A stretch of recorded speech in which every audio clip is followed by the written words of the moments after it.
My name is Raj Persaud. I'm a consultant psychiatrist based in Harley Street in London, and I'm delighted to be joined today by Gwendoline Smith. Gwendoline Smith is a psychotherapist based in New Zealand, and she's written a series of books, and we're going to be talking about one particular one called The Book of Angst. Gwendoline Smith is, she's going to blush now, it's one of my favorite psychotherapists and psychologists because she writes in a very accessible way, but unlike a lot of people who are selling, because there's a lot of this in psychology and psychiatry, psychotherapy, snake oil, in terms of easy answers for life's troubles. Her books are rigorous. They're based on science. They're based on the academic discipline, but they cross over from the academic world in the sense they provide a very accessible entry into the latest thinking in psychology, psychiatry, and psychotherapy in dealing with very, very common mental health problems. So this book is the Book of Angst. So first of all, Gwendoline, I want to start by asking you, the subtitle is Understand and Manage Anxiety. Why did you call it the Book of Angst? Because angst is a slightly unusual word, and it has echoes back to philosophy. And we both have debated before that CBT and REBT and so on comes from philosophy. Is that what you were thinking? Why did you not call it the Book of Anxiety? Why the word angst? What are you getting at? I'm just stopping blushing after that wonderful introduction, Dr. Persaud. That was I think that's the best so far. But why did I... As you would know as an author, you do have to consider how the reader is going to feel when other people see the cover. So, obviously, if you're on the train or the subway or commuting to work, to have a book in front of you, particularly one that says The Book of Social Anxiety, would be like just wearing a great big flag. Hi, look at me, I'm a loser, I've got social phobia. So, and that's why the Book of Overthinking wasn't called the Book of Worry. It's what's gentler to pick up, less intrusive. And although, because the Book of Angst was written during the first big lockdown here, so there was just anxiety everywhere. It's primarily dedicated to social anxiety, which I prefer to call the fear of judgment. And you're very good at language because I think you paid a lot of attention to how things are put. Now, psychotherapy, when people go to see a psychologist and a psychiatrist, this is a conversation between two people, largely speaking, and it's a conversation that gets people better, theoretically. So I think this is an underrated issue in training, that people often are very poor, even if they've got fantastic degrees in psychology, in just basic communication skills with patients and the correct use of language, because it's language that inspires and persuades. I wonder what your thoughts are about that, because I believe you're very thoughtful about language. I don't like to be condescending, even though the reading age of all the books I've written is 12, because it's important not to treat people like they're ignorant, but it's also important not to do what a lot of academics do, which is use language that a layperson won't understand, and so therefore will give up on the reading, and then by doing that, give up on the opportunity to learn the knowledge and skills that will help them feel better. So that's why I'm always very careful to keep things very simple so that people will continue reading and continue to get the benefit. Now, anxiety, you said the book was written in the pandemic, and particularly in the first lockdown. So let's talk a little bit about what anxieties were around, because you do focus on some of them in the book, particularly linked to the pandemic and the lockdown. You seem to be arguing that there was very heightened anxiety, which of course may not necessarily show up in surveys or or research or admissions to psychiatric hospitals, but there was a wave of anxiety across the whole population, it felt like. Is that one of your arguments? And what are your thoughts are about what that anxiety is about? What I saw, Raj, was was certain of the anxiety conditions, I call them the anxiety family, being exacerbated. For instance, with obsessive compulsive disorder, one of the manifestations of that disorder is frequent hand washing, to the point, and this is what makes it pathological, to the point of washing until their hands bleed in some instances. So there you are with someone and you're trying to discourage them from washing their hands, and every bus you sit behind in traffic or every notice in a supermarket, wash your hands, wash it, and here's some sanitizer on your way into the supermarket, and here's some on the way out, and, you know, wash this and wash that. So I did notice an exaggeration of symptoms for people with obsessive compulsive. Certainly people with health anxiety, which used to be called hypochondria, that how could you not be affected by that when all of a sudden you're confronted with something that is airborne, highly infectious, killing people? So therefore people were just a lot more acutely aware of germs and contamination and illness. The only anxiety condition I think that really benefited from the lockdowns was, of course, social phobia, because people with that anxiety don't actually want to go out and mix with people. So anybody with social anxiety on my books sort of disappeared for a couple of months because they didn't need any therapy because they didn't have to go out of the house. So, and I think that the worriers, or as clinically we call it, people with generalized anxiety, certainly there was a lot more, not that the worriers ever short of things to worry about, but there was a lot more valid reasons in their mind to be preoccupied with worrying. And I also noticed too that people previously who didn't really have a profile that you would describe as worry, certain groups of people started to worry more. I had one, and this is quite a unique case, but one woman, because of the lockdown where nobody was actually able to go out or go to work, I had a woman with post-traumatic stress disorder, which was reactivated because she was locked inside, which then triggered memories of being locked in cupboards as a child. But that was quite rare, to be honest, Raj.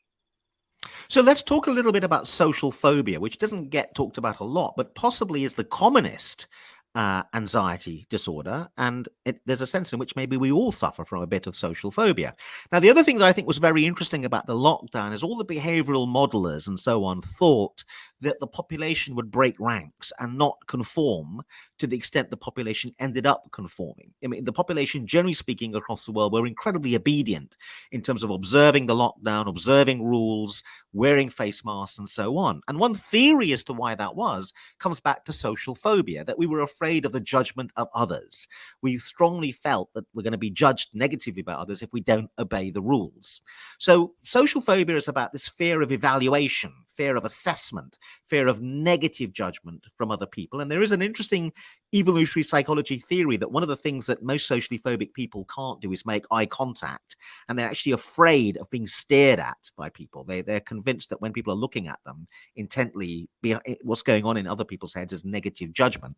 And there's an interesting evolutionary psychology theory that back in the day, hundreds of thousands of years ago, we feared eyes in the undergrowth because the eyes in the undergrowth were predators looking at us. So we've got a deep genetic almost fear of being stared at. So tell us about your take on social phobia. How would you define it, and how common do you think it is? Well, the American literature, although I think sometimes you have to take that with a bit of grain of salt, suggests that it's the third largest mental health problem. I certainly, when my publisher said, "What book do you want to do next?" I said, "Well, I'd like to do one on the fear of judgment, on social phobia, because it would be the second most prevalent condition that I would see clinically." And because it's only, when you think about it, Raj, it's only been on the map for, 15 years or thereabouts, maybe a bit longer, because I think previously it was confused with introversion, and it was also seen as shyness. So I took quite a lot of time in this book to differentiate between introversion and the anxiety condition, which again, the fear of judgment, because the introvert doesn't live in fear. The person with social anxiety lives in fear of being judged negatively by other people. So when I'm working with people, I say, look, this is sort of how the therapy is probably going to go. You'll still be an introvert, but you won't live in fear. So there is no expectation during the course of this therapy that you're going to be expected to, or are going to begin leaping about like a noisy extrovert, and that's success. Because I've got a real problem with the even covert promotion of extroversion as the preferred style, the preferred personality style. And that's why I was quite fascinated to, when I read about it further, that of course the introverts are chemically different than those of us that are extroverts, or like you describe yourself as an extroverted neurotic, if I remember correctly. Trust you to remember that diagnosis. Yes, yes. So, We'll discuss that in a minute. But I want to talk a little bit about introversion and the difference with social phobia. It seems to me another way of thinking about it is introverts want to be left alone. They want to stay at home and read a book, and they're perfectly happy doing that. So it's about motivation. The social phobic, at a motivation level, does, it seems to me, want to engage with the world, or suffers and worries about not engaging with the world, but at the same time collides with the world because they're frightened of the world. So the introvert isn't frightened of the world; they just prefer to stay at home and read a book. What are your yeah, thoughts? Would you accept that distinction, that way of thinking about it? yeah. I mean, the the introvert recharges through solitude, through being on their own. The extrovert is constantly on the hunt for the fun chemicals, the fun receptors, the extroverts. Like, I like to tell this story. You know, you see on movies and stuff like that, Raj, where people have their hearts broken, and they find a really long stretch of beach with wind going through their hair, and just walk along in complete solitude. So what happens to me as a self-claimed extrovert is I'll be on the beach. I might have walked a little while, maybe a couple of minutes. Then out comes the phone, and it's, "Yeah, hi, love." "Yeah, look, it's me. Yeah, I'm just down at the beach. What are you up to?" "Oh, you're home. Why don't I grab a couple of bottles of wine and let's hang out? Great. Bye. See you soon." You know, I mean, that's the extrovert. The introvert would have continued the walk along the beach Yeah. to heal or recharge that way. And we live in a world of extroversion because of the domination of our lives by TV, Hollywood. By definition, all the characters and politicians and so on that across our TV screens are by definition exhibitionistic at the extreme end of extroversion, or at least extroverts. So poor introverts don't get a look in because introverts aren't going to be turning up on TV giving interviews and turning on panel shows or panel games. So the whole world of introversion is deeply unfashionable, but there's nothing wrong with it, really. No, there isn't. And do you remember? Gosh, this might have even before you were born, Raj. You remember Edward de Bono? Oh, right. Yes. I met him actually. Yes. Yeah. Oh, wow. Get you. So for our listeners, he was quite revolutionary, Raj, wasn't he? And he, his name first popped up in my world anyway, in his discussions of lateral thinking. But de Bono used to do quite a lot of corporate work as well, going into companies.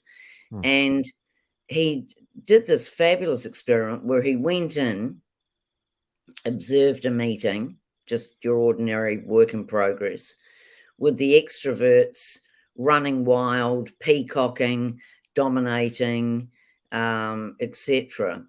Then he went back to the next work in progress and switched out the lights, and the dynamics completely changed. The extroverts, it's almost like they were a bit disarmed by the darkness, whereas the people that hadn't spoken in the previous meeting contributed.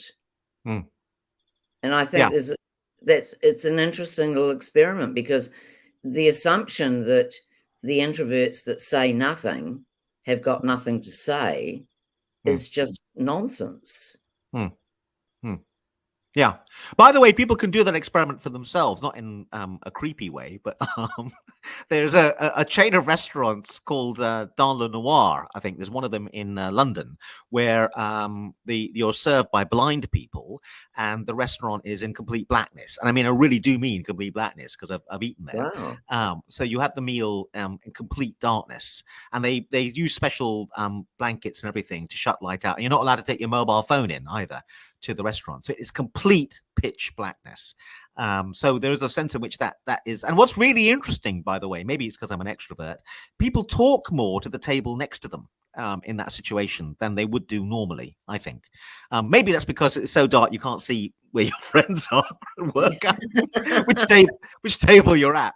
The other really thing that's interesting about it is the sensation of tasting food is completely different. And one of the things I think the restaurant hasn't quite mastered is that you can never be sure when you finished your meal. You think you're finished, but you're not. You can't see the plate, so you don't know what's left on it. Anyway, people can do this experiment, and it is very interesting. And maybe people should do this a little bit more, because I think it does change the dynamic dramatically, and it allows introverts and maybe the socially phobic in, because the whole performance element of it, in terms of visual performance, is taken away. So I think it's very interesting. On the Edward de Bono point, I know that I mentioned casually, of course, that I'd met him. On that point, I should say that Robert De Niro told me to stop name dropping. Oh, stop it. It's an old joke. It's one of my favorites. I hadn't heard it. So it's actually not bad. Have you heard that before? I hope you haven't. No, I haven't. Okay, good. So anyway, I want to talk a little bit more about the fact we live in a world of extroverts. And of course, Big Brother, which began, quite a long time ago now, over 20 years ago, I think, reality TV shows, which were meant to be reality, but basically put people in the house and various things, were actually very biased towards incredible extroverts. So we saw very, very narcissistic, extreme malignant narcissism or extroversion on display. And the idea that this was reality or real, I think really did a disservice. Most people don't realize, in fact, what we see on TV, Hollywood, the kind of people being interviewed on chat shows who are relaxed, banter, ad lib, etc., is a very, very narrow spectrum of the population. And they're not representative. And I think it puts pressure on people to socially perform. We feel pressure to be witty and charming, and et cetera. And I think that really isn't helpful in terms of dealing with social phobia. One of the theories about social phobia is people go along to a party have a perfectly reasonable time, really, but come away thinking it was a disaster because they're rating their performance socially on an abnormal scale where they've raised the bar extremely high, and they think they should have, had people fawning all over them and laughing at their jokes. So what are your thoughts about the idea that the media leads us to think about social performance in an unrealistic manner? And in fact, people don't fumble on these chat shows or on TV. People aren't awkward, yet that's part of social performance. Well, it certainly is when I'm around. Yep, I agree with that. Just before we leave the reality TV shows, Ben Elton, one of your fabulous, well, I'm British as well, but the fabulous comedian, he wrote a book called Dead Famous. And so it was set on a reality TV show where someone had been murdered, and yet they all went back on the show. So, so you're in a confined space with a murderer, but to get the prize and to get the fame, they all went back on the set, which I thought was a fantastic twist on a ridiculous story. But it's realistic because people have died. I mean, people have committed suicide who've taken part in reality TV shows, and yet they continue, and people still want to appear on them. So it's not unrealistic, the plot. Sorry, I interrupted you. No, I got called in by a friend of mine one weekend. It was another reality show set not in a glamorous house in the Bahamas, but in a very unattractive sort of state housing area or council housing area with all these tents and tunnels and that sort of thing. Anyway, one of the guys on the set had a psychotic episode, possibly because of the strain, possibly because of the weird environment, but it was tragic, but it was a fascinating experience for me because he'd gone into a sort of manic delusional state.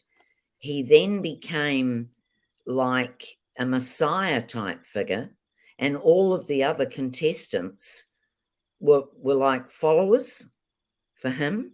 So when I turned up and I said, "Oh, look, like we're going to have to shut this down. So-and-so's become very unwell," they weren't prepared to cop it. They thought that we all had it wrong. But I think that, I never watch those shows. I don't like them. It would have made good television, so they would have wanted to keep going, I would have thought. Yeah, exactly. Yeah. But, I mean, and there's so many of them. And really, when they first turned up, they were just a way of making cheap television, which they're not even that anymore. Yeah. But I want to stick with the point that the group of people that turn up on these shows are not representative of the population. And I think that one of the things that lies behind social phobia, and maybe we're discussing why is it dramatically apparently increased perhaps recently, is maybe the pressure people feel to socially perform. And then there's these dating apps, for example, where people feel a pressure to be wonderful and attractive and entertaining on a first date, etc., etc. So what about this notion of social performance and the fact that people with social phobia are judging themselves on a very biased manner, where they're going to end up not scoring high in their own eyes in terms of social performance? Is that a key element of the disorder? And is that something you think that needs to be addressed in the treatment? Yeah, I mean, excuse me, Raj. Sorry, edit that out, Ross. I do, and I must admit that in the contemporary age, and I would say, let's say 30 down, that the self-awareness that's come through various social media platforms does highlight and increase the numbers of people that are experiencing it. Because it's not that the only people I've ever worked with a fear of judgment are under 30. But I think the older generation didn't know what it was, thought it was being shy, used alcohol usually as a way of switching off the fight-flight mechanism, and just got on with their lives. And of course, nobody talked about it. But that doesn't mean to say that I'm thinking of a guy I worked with in his 60s who said that the only regret that he had was that he hadn't met me when he was 19, because his whole life had been chained. He was chained by it. I do like working with the younger ones because it's not so ingrained. It hasn't become a really severe, entrenched pathway. So you can actually debunk a lot of the mythology about you have to be like this, you have to be like that. I like using one of Roosevelt's quotes, which is, "Comparison is the thief of joy," because all of these platforms are about comparison, whether it's Facebook, whether it's Instagram, whatever it is, it's about looking and comparing, looking and comparing. The other thing, just while I think about it, Raj, is that with the social media platforms, for people with social phobia or the fear of being judged, they're damned if they do and they're damned if they don't. Because if they're on the platform, they might not be getting very many likes, and they can see all the other people, the A team, getting lots of likes. So then they take themselves off, and then they're anxious and distressed because now they're not on it. And of course, their assumption is that people will have noticed that they're not on it and are judging them for not being on it. So that's quite tricky. But yeah, I think it's definitely more of a problem. Although, the media, and undoubtedly they've asked you these questions, the media, whenever anything happens, whether it's a youth suicide, whatever it is, they'll rush out and do their interviews with various health professionals, and all the time they want you to say, is this because of social media? Is this because of Instagram? Is this because... And I just say, look, because there is more evidence now, of course, showing the huge contribution, but that's relatively recent. But I'll say, you can't be reductionistic. You can't just point to one thing, because there's a lot of young people on these platforms, and they're not all topping themselves. But, they want you to say that. No, it's definitely that, and demonize one thing. And I just don't think that's the world we live in. Well, I think that's very sensible, but you're right. The media wants they want a villain. They want someone to blame, and it's helpful if the villain is very identifiable and very common, because you can sell newspapers and get clicks on that point. But I do wonder about, well, the research evidence is that young people, below the age of 21, are very influenced by social media. But that's partly because they're very immature and they don't realize, how to think about the world yet. But once you reach a certain age, social media has very little impact on you whatsoever. Most people who are more mature are not so influenced by it.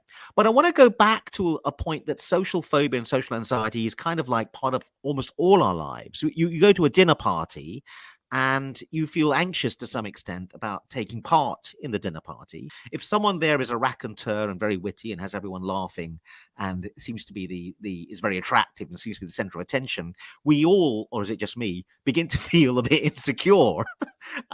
Is it not the case that anytime 2 or 3 people get together, there's a sense in which social anxiety can be in play? And we're thinking, for example, oh, I don't really agree with what that person said, but if I say something about it, am I going to get judged negatively? Are we not monitoring what we say?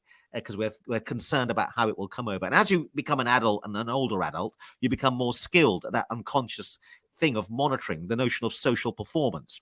And again, as you get older and you choose your friends more carefully and you have an opportunity to choose them, you can relax and be more yourself. Again, when you're 16 or 17, you're forced into a group of people because you didn't choose your school, and it doesn't represent the population at large. So you're not able to find people who are really like you, and you don't realize that at 16.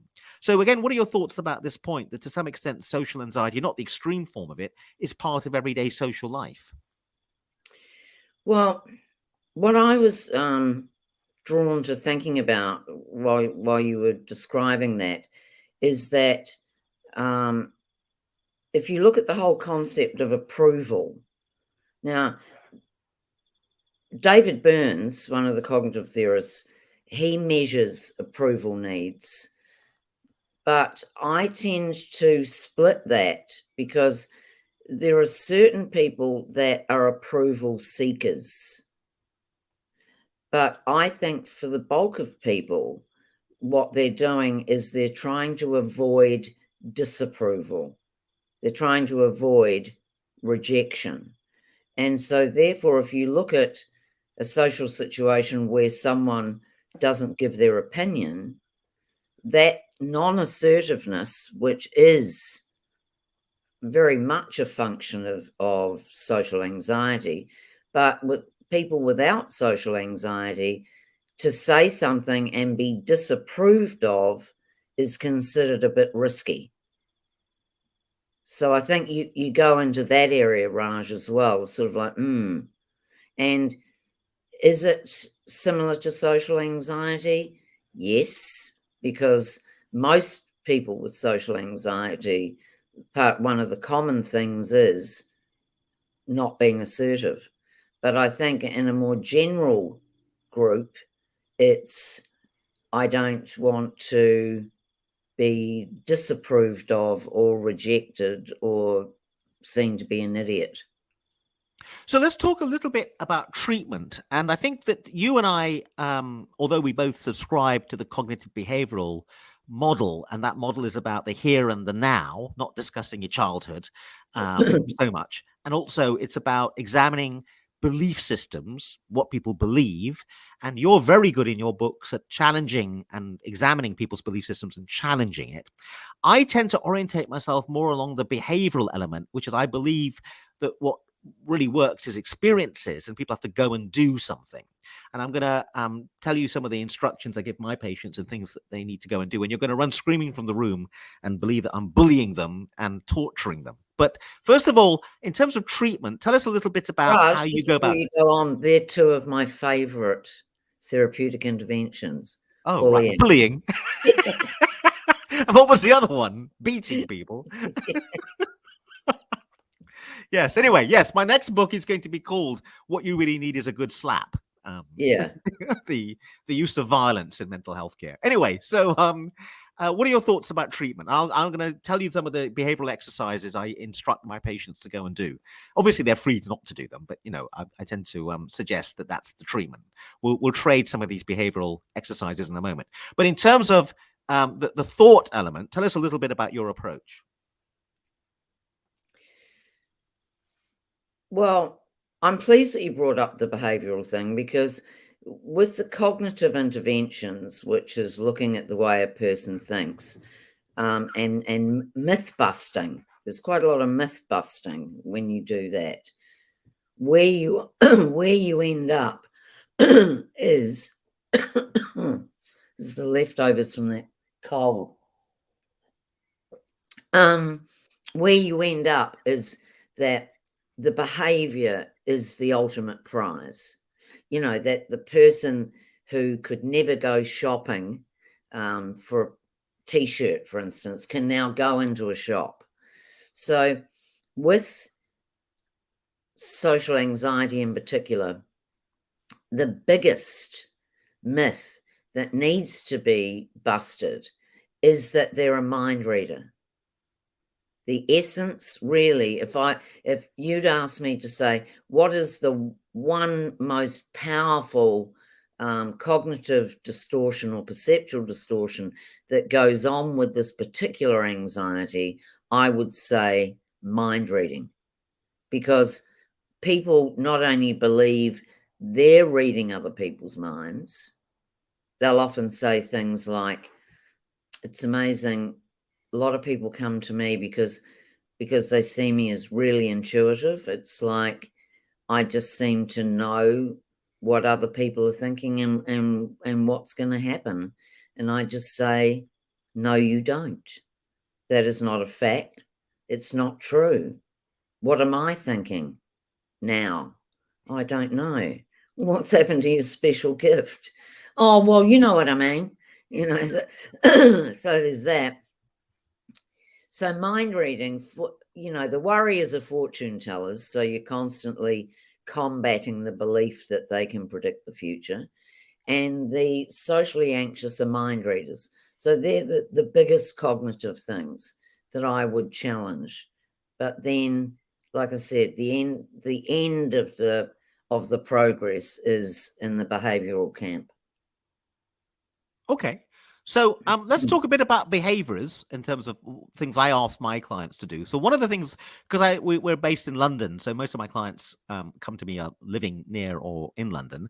And one of the special things about London, though it applies to most cities now, and it's more difficult because of lockdowns and the fact a lot of courses have gone online, but we had a lot of public lectures that were free and still are in London. You can go to lots of places to attend free public lectures. I mean, I'm an emeritus visiting professor of public understanding of psychiatry at Gresham College, and Gresham College in London is famous for centuries now. It's been running a free program of lectures. Practically every evening you can go and hear an eminent academic for free talk on a subject.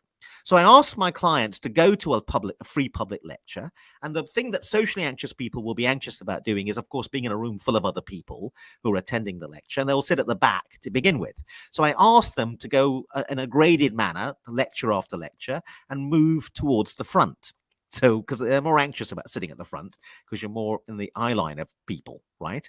And then the next step is that they have to stand up just before the lecture begins and look around at the front as if they're looking for someone who's meant to have arrived, a friend, okay? Because that makes them really anxious, because you're almost like, look like you're about to give the lecture itself.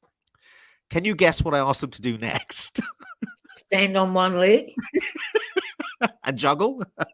No. At the end of the lecture, I asked them to ask a question of the lecturer, because that really is a nightmare moment, isn't it? Because all eyes of the lecture theatre are on you.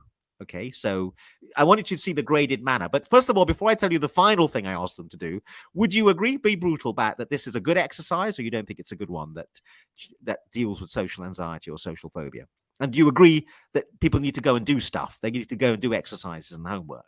Yeah, I mean, I think it's a great exercise, and the fact that it's graded, I mean, in the days of behaviorism, everything was systematic desensitization, like one step at a time, so I like that. And I think the debrief would be interesting, because with an exercise like that, you're going to cover quite a lot of the characteristics of it, Raj, but there'll still be stuff left over. Mm-hmm. Yeah, I agree. There'll still be the dinner party.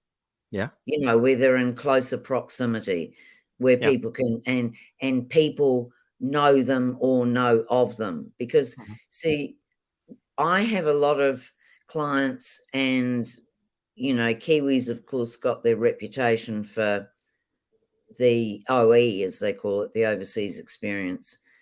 And they'll come back from working in London in one of the big firms over there or something, and have had an absolute ball, because they're anonymous.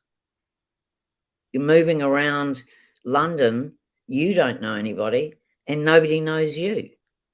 And so it's fine.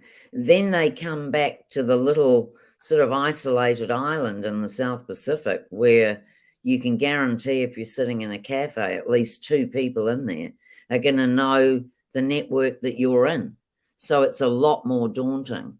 So I think it's a fabulous exercise, but it deals with strangers and crowds. And that's just the one element of it. Yeah, I agree. Well, just to finish off the point about, by the way, one of the reasons I hate going to India, picking up on your point about Kiwis in London, although India, of course, is a lovely country, the reason I hate going to it is everyone there looks like me. So in London, I stand out. Seeing as you brought it up, did you find that being Indian was a bigger disadvantage in the restaurant with darkness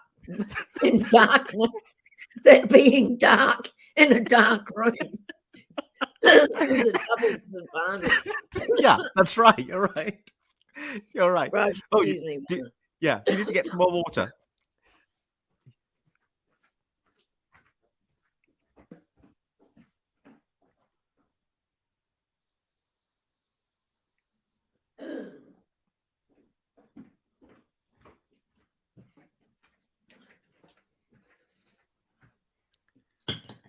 Right, I'm back. Yeah, can I just say, Gwendoline, that in London it's traditional that if you're drinking gin to use a martini glass. I mean, the pint glass is very unusual. Well, I bet it's even more unusual at 6 o'clock in the morning. Yes, I agree. It's called an eye opener in the alcoholic literature.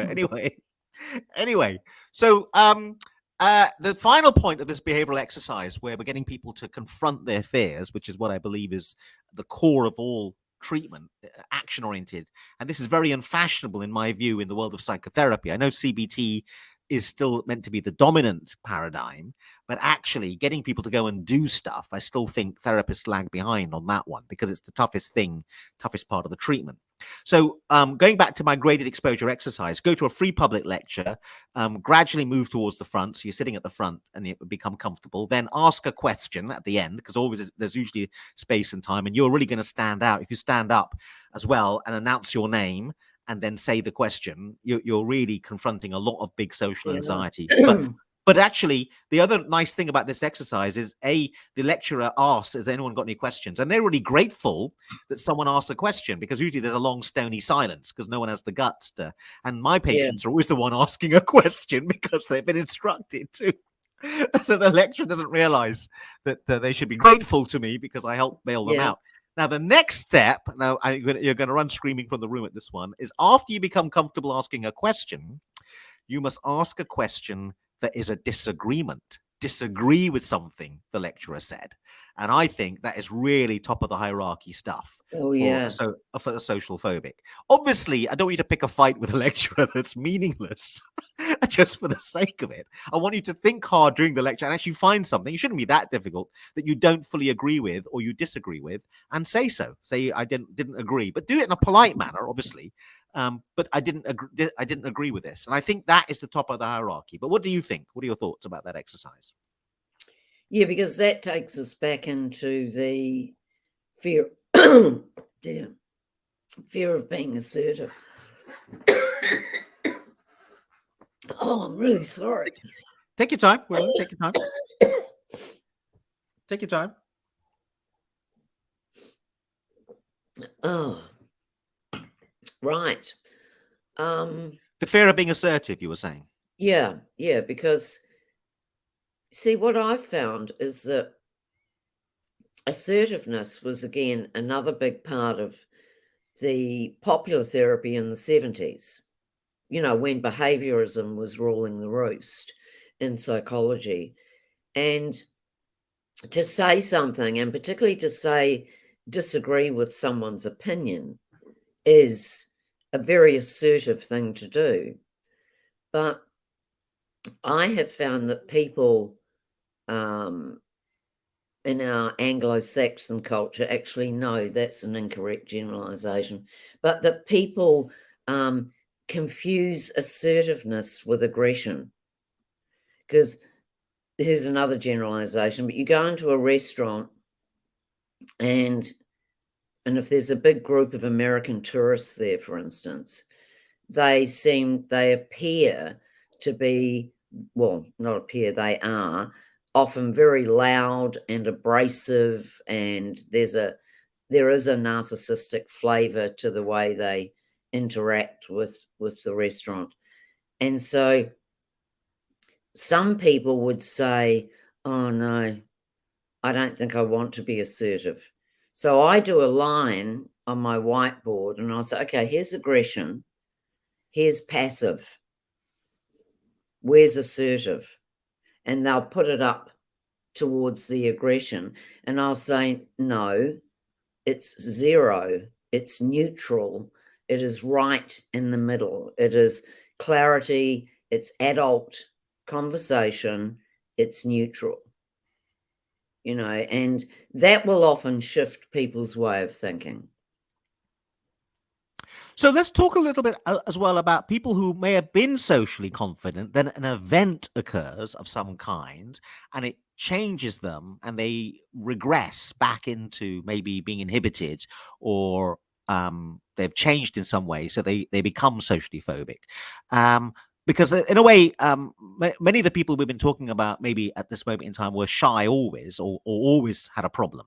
But I want to talk about people who develop a problem. I'm going to use a very personal example. I maybe was quite shy at school. Then I did a lot of debating and public speaking. And as a result, as you would predict from the CBT model, doing all of that meant I became more confident socially. And this is a slightly hilarious, self-deprecating remark. And my first book was called Staying Sane, which was all about mental health. So ironically enough, I'm giving a talk about a book on mental health at the Edinburgh Book Festival. And there's 400 people in the audience. And it's a tough, tough audience, the Edinburgh crew. And I was making some of my jokes, which I normally make at the beginning of my talk, and no one laughed. Okay. And this stony silence began to unnerve me. And I began to get more and more nervous that the talk was going down like cold sick. And so I began to panic. And I actually had, embarrassingly enough, a panic attack in front of 400 people in the middle of giving a talk about mental health, which is a bit ironic. Yeah. I didn't. The other really ironic thing, being a brilliant psychiatrist, I didn't know it was a panic attack. Very strangely, given I've treated it all the time. But I began to find it very difficult to breathe. I got very warm, and began to choke. Retch. I couldn't actually talk. So I said, "Is it me, or is it very warm in here?" And a very tough old woman at the front said, "No, it's you," which was not helpful. I bet that helped. No, it did not. So I actually had a full-blown panic attack for about 5 to 10 minutes, although it felt like a geological age where I couldn't talk. I recovered and I gave the rest of the talk. And afterwards, my wife, who was in the audience, said, "I think you've got to come up with a strategy should that happen again. Like, why don't you say, let's take some questions," which was a very bright idea at the time. So I, for a while afterwards, began to get very anxious giving talks because I thought the same thing would happen again. And for a period of time, I actually became extremely socially anxious in terms of social performance. But then gradually, because I forced myself to keep giving talks, even though I didn't really feel like doing it, gradually the thing began to leave me again. But what was really interesting to me, and I do think one of the best experiences any doctor can have or any therapist, is to become a patient for a bit. I realized that if I wasn't absolutely convinced of the CBT model and understood that I really had to go and give talks, I wouldn't have done it because it was just too stressful. I understood that I really had to go and do it. It was the only way to overcome. If you had said to me, there's another way, I'd have taken the other way. So I had some insight into when we ask our patients to go and do something they really don't want to do or they're going to find stressful, how difficult it is for them. So any thoughts about that? Any thoughts about the fact that events can occur that can make people socially anxious? Something really terrible can happen to them, and then they can not want to socially engage again, but they've got to. Basically, there is no other way other than confronting. A double brandy.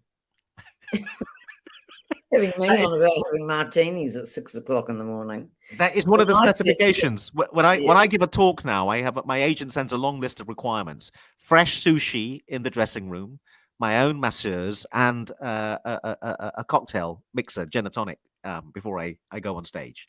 Those are some of the things. Yeah. Um, that's that's almost like, Raj, I think, a little bit of post-traumatic stress, isn't it? Yeah, I agree. Thanks for the diagnosis. I completely missed that as well. You're Yeah. right. Again, Yeah. I don't know where I got it from, but he was someone who was on the international speaking tour, circuit rather. And he said, if you're kicking into a career, not that I'd recommend this for treating social anxiety, although the socially anxious do it themselves, but he just said have 2 double brandies. Hmm. No more, no less, because don't forget, brandy was one of our few medicines back in the cowboy days and the, early days. And And that still applies to New Zealand, I think. yeah, yeah, probably. So, so when I was, like I was in my 20s and talking to audiences of like 300 and 400 people, and I'd just be in the hotel room or whatever it was. So I just have a couple of brandies, and honestly, it was like medicine.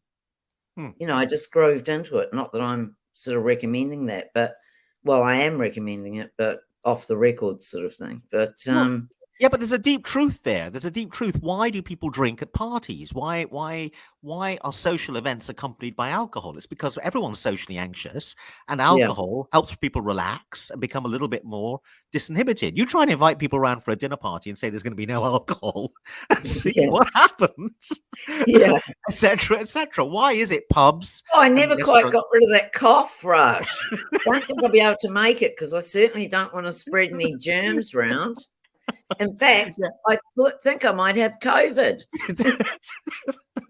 There's no end to what extreme you might go to avoid an event where there's no alcohol being served. Yeah, Anyway, yeah. but my point is that's why all places where there's social and conviviality serve alcohol, because it's actually the medicine everyone needs to overcome their social anxiety. That shows how common it is. But I tell you, a unique point that we haven't touched on is that one of the see, all the different anxiety conditions, they all have their own little quirk, their own little thing, whether it's cognitive or whether it's behavioral or both.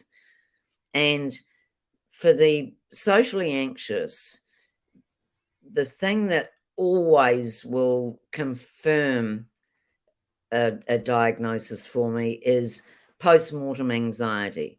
So those people who are not socially anxious, go to the party, have a good time, go home.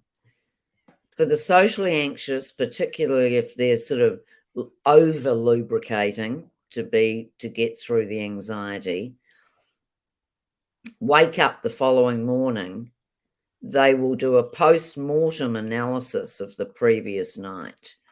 And so just as we see on all the crime shows, a post-mortem is picking a dead thing to bits, dissecting a dead thing.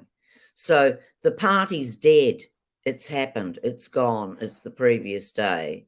And yet this analysis of, oh, why did I say that? And I saw so-and-so looking at me when I said that to so-and-so.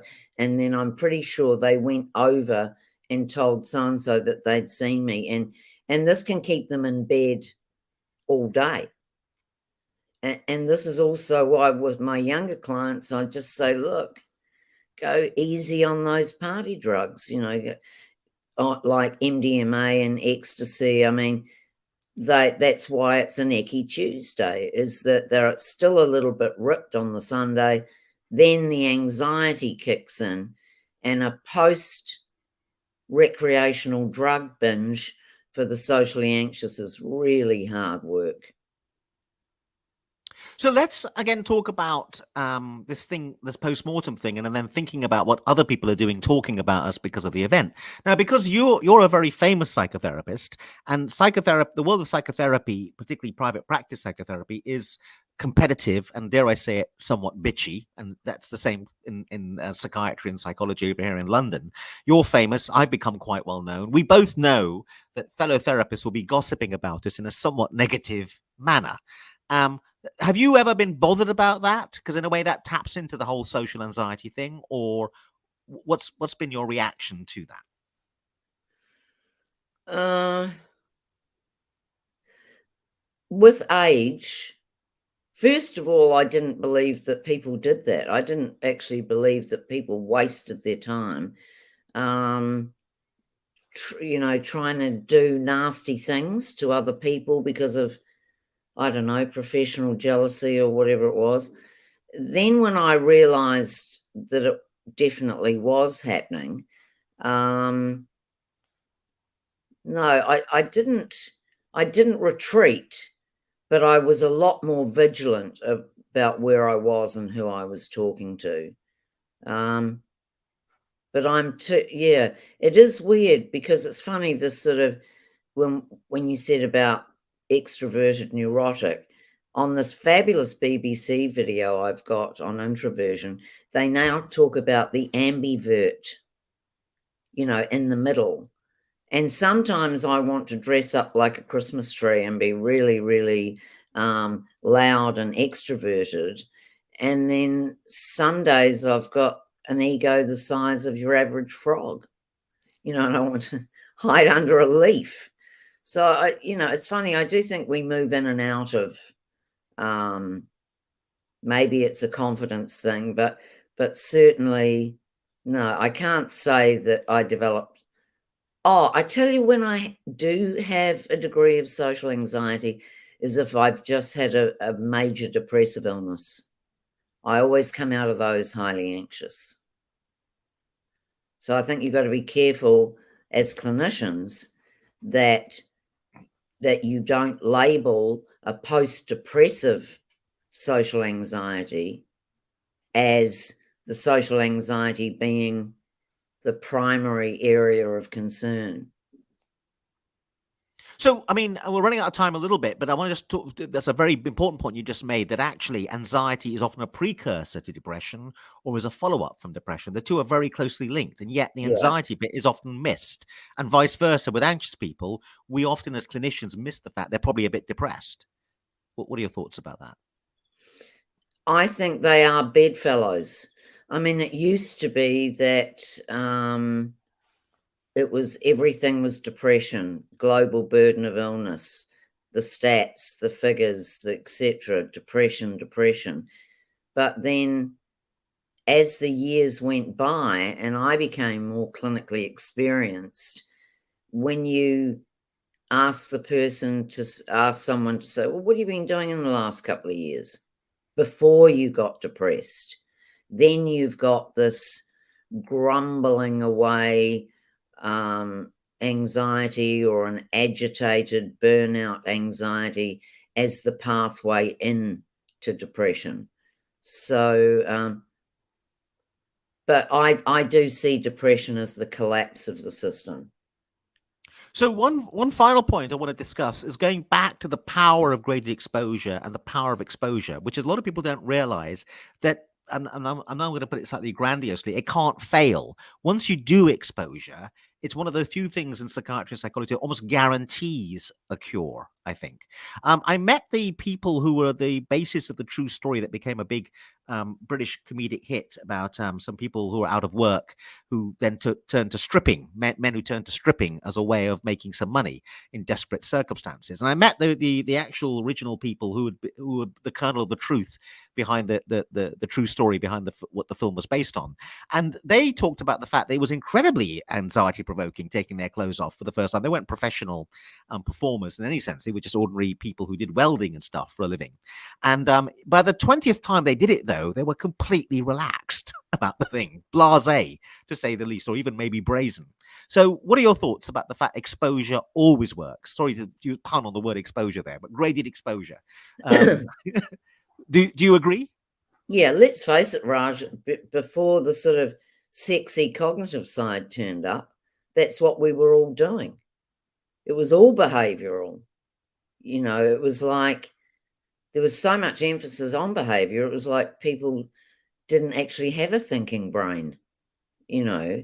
But I mean, if you've got a fear of flying, you get the person on the plane and then they start flying, and the more they fly, the better they feel. So yeah, no, I wouldn't argue that point, even though it is you, and I do like to win every conversation I have with you. Oh, so you think you're winning sometimes, do you? Well, anyway, it was been lovely talking to you, Gwendoline. We're running out of time. Just to remind people, it's a fantastic book, The Book of Angst, Understand and Manage Anxiety, and it's particularly pertinent in this COVID world. So, Gwendoline, lovely to talk to you. Sorry to discover how delusional you are at the end, but it was great to talk to you. Thanks a lot. Okay, bye. Bye. I'm going back to